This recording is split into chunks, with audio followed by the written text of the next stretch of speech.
It's springtime here in California, and everything's starting to open up just a little bit.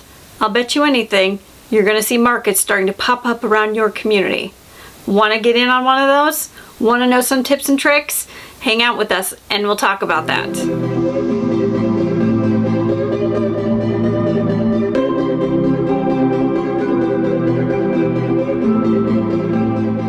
Hi friends, it's Megan from Figs and Feathers Farm, soon to be Forage Soap Co. So you want to do a local market, but you're really not sure where to start. This is the place for you. You have a business, but you want to take your business a little bit deeper than say selling on Etsy.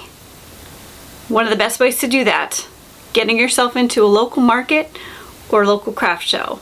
Personally, I hate the term craft show, and I almost always exclusively refer to them as markets. Craft show to me just sounds a little too much like crochet doilies, you know, grandma selling quilts and whatnot. Not that there's anything wrong with that. That was just never my demographic. One of the best ways I discovered how to find markets was accessing them through social media. What that looks like is that you're following all the local markets in your area, whether they're annually, weekly, whatnot. Usually through social media, they announce when they're going to do vendor calls. Vendor calls means that they're looking for people to come and vend at their specific market. So as soon as you see that, make sure that you find out how to get your application in. Instagram is a great place to start for this. Most of your local markets are going to have some sort of appearance on social media, whether that's Instagram or Facebook, sometimes even Twitter. And in fact, that was how I found one of my first craft shows or markets, was because of Instagram. And I was following a bunch of local markets to my area, and I just basically turned on all of my post notifications, so as soon as they put out a vendor call, I was able to jump right in and apply. Another great way to locate markets in your area is to become friends with other makers in your area. Other makers who have been doing this for years are going to be very familiar with what the markets are like in your town or community. Reaching out to them, asking, inquiring, never hurts. I tried to be very friendly if I had questions and open, like, hey, I'm brand new at this. I'm just looking for, you know, a little guidance, but also being very aware to not expect people to spend time or energy to educate me when certainly I could Google. Unfortunately, as I've learned, it's often hard to track down markets just through a simple Google search, because a lot of the markets are very small, or they might be niche or whatever, so they're not necessarily going to show up in those searches. Best way, get in with your other makers in your area and also follow them on Instagram. You're going to find out how to apply. Most of the time the applications are online. They're fairly simple. They're going to ask you questions about how long you've been doing business, what your branding is like, what kinds of things you sell, what your price ranges are.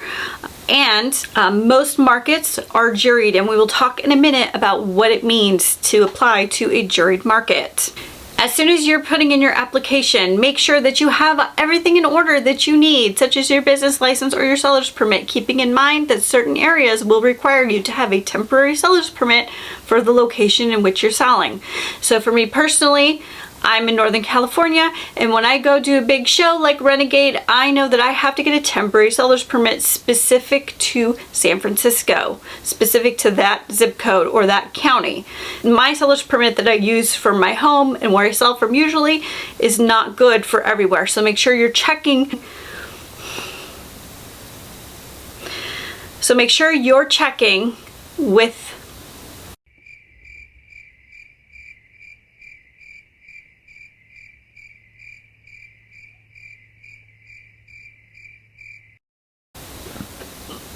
see? Always with the burping. Maybe that can be my calling card? I don't know. The girl who burps and also talks about craft fairs. Make sure you're checking in with the people putting on the market so that you have all of your papers in order.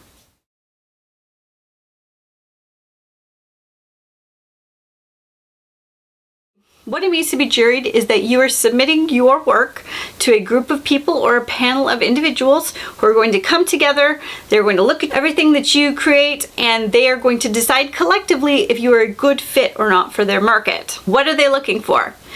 This is a big one. Make sure that you know exactly who you are, exactly what you represent, and exactly what you are bringing to the table, because they're looking for people with good brand identity, An absolutely imperative piece of this is that you have good photographs. Most juried events will ask you to submit anywhere from 3 to 10 photographs of your products. Make sure that you have good photographs. They don't have to be professionally taken. That sometimes helps, but just make sure that they were taken in good lighting and that they really demonstrate and show off your work. A few tips for taking photos of your pieces. Don't take them at night. Try not to use yellowish or fluorescent overhead lighting. Daytime light is the best. And honestly, one of the cheapest things that you can use to take photographs is foam core board. And I actually learned this trick from a professional photographer friend of mine. Try not to take them in bright direct light. Like I said, no fluorescent or overhead lighting, as that can be too harsh. Definitely don't take them at night because they tend to yellow. But certainly buy yourself some cheap foam core board. And you can even set this up like this. You can even set this up like so, so that it looks like you have a seamless white background. That's a very simple way to take photographs of your goods for a juried show.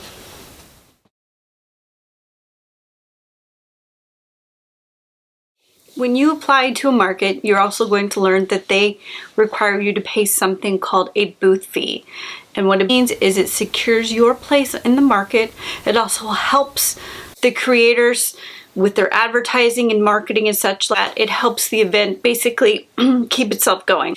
Those booth fees can range anywhere from $20 to $700 plus, depending on location, size of the market, how many vendors, etc. Make sure when you are choosing your booth size that you're choosing the size that's best for you. Bigger isn't always better.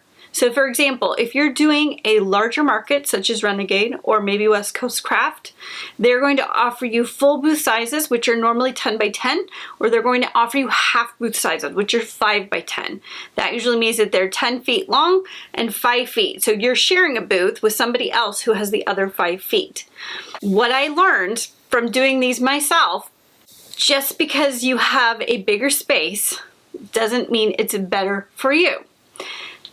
Because filling up a 10 by 10 space with enough product, with enough booth pieces or furniture pieces or whatever you're using, can add a lot of extra stress to what's already a very anxiety-ridden day. Pick the booth size that's best for you.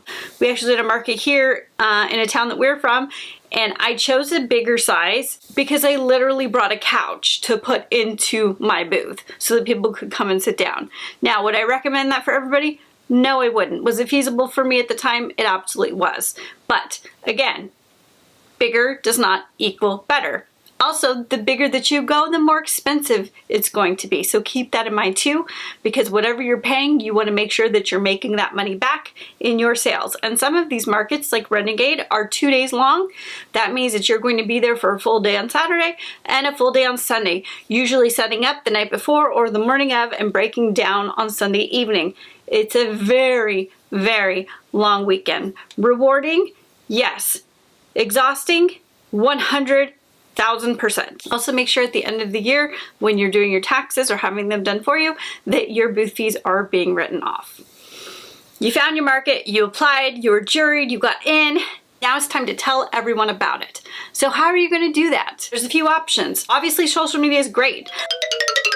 The more that you can say it repetitively in different ways on your Instagram or Facebook, that's more beneficial to you, because the wider the net you cast, the more likely you'll catch something. If you're doing a market that's out of your area, certainly you can look to the creators of that market and ask or find out what is the best way to advertise.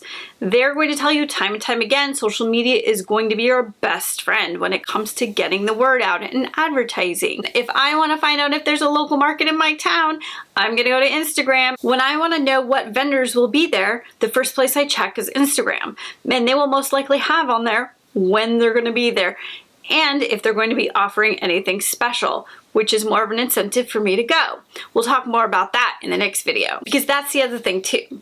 If you are going to be part of a market and you want to shout it from the rooftops, do it. But also offer incentives for them to get out of their house and come and see you. We've all been cooped up for so long that we kind of forget why we even need to leave our house when we can get everything delivered. On the last note, make sure that after you find out you've been accepted, that you find someone who can come and sit with you or hang out with you at the market. It's possible to do markets by yourself, especially if you have a small setup and you don't have to be there for many hours. It is harder if you're doing a longer show, especially if it's in the summer or in the colder months in the winter and you're outside, just because you're outside and you're having to be on for such a long period of time. You will hear me say this many times.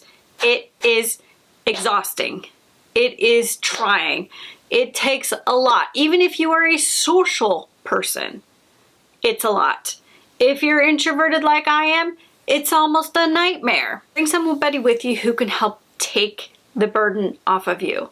Somebody that can help be a buffer. Somebody that's willing to stand in your tent or your booth while you go take a break, while you go eat, while you go pee, while you go walk around shopping, whatever it is, to give yourself a little bit of downtime in between, because it is so exhausting. And it doesn't matter who it is. It could be a friend, it could be a parent, it could be a sibling, it could be a partner, a spouse, whatever it is. Whoever you have in your life that's there, if somebody offers, say yes. Don't be too proud, say yes, because it is so much work. Packing up, unpacking, setting up, standing there all day in the heat or the cold or the wind or the...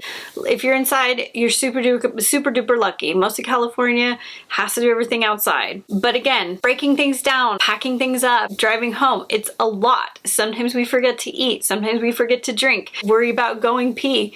It's a lot. So make sure that you have somebody who's on your team that is willing to come and help you. In the next video, we'll talk a little bit about inventory, how to set up your booth, and what to do about pricing. I hope that you join me. Thanks so much for hanging out, friends.